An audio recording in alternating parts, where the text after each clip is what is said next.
একদিন গোলু আর রোহিত থানায় গেল বাইক চুরি হয়েছে বলে রিপোর্ট করতে। গোলু বলল, স্যার আমার বাইক চুরি হয়ে গেছে। ইন্সপেক্টর জিজ্ঞেস করলো, কোথা থেকে গাড়ি চুরি হয়েছে? গোলু বলল, স্যার আমার বন্ধু রোহিত বাইকটা নিয়ে গিয়েছিল। ইন্সপেক্টর এবার রোহিতকে জিজ্ঞেস করলো, সব খুলে বলো, কি হয়েছে? রোহিত বলল, স্যার আমি গার্লফ্রেন্ডকে মুভি দেখাতে নিয়ে গিয়েছিলাম, ফেরার সময় দেখি পার্কিং এ গাড়ি নেই। ইন্সপেক্টর বলল, গাড়ির রং কি আর নাম্বার কত? গোলু নাম্বার বলল, রংও বলল। তারপর জিজ্ঞেস করলো, স্যার কতদিনে আমার বাইকটা ফিরে পাবো? ইন্সপেক্টর বলল, দেখো যদি চোর বাইকটা আস্ত অবস্থায় বেঁচে দেয় তবে আমরা খুঁজে পাবো, কিন্তু যদি পার্টস খুলে খুলে বিক্রি করে দেয় তাহলে ফেরত পাওয়া খুব মুশকিল। রিপোর্ট লেখা শেষ করে ইন্সপেক্টর বলল, যদি গাড়ি পাই তোমাকে ফোন করব।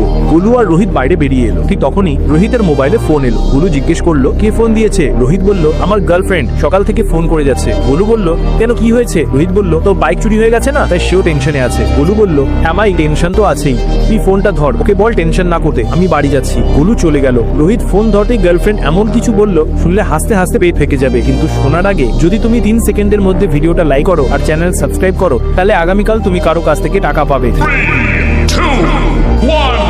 শোনো, গার্লফ্রেন্ড বলল, বেবি এখন বাইকটা নিয়ে আমরা কি করবো? রোহিত হেসে উত্তর দিল, বেবি মাথায় রেখো, বাইকটার এক একটা পার্টস আলাদা করে খুলে খুলে বিক্রি করতে হবে।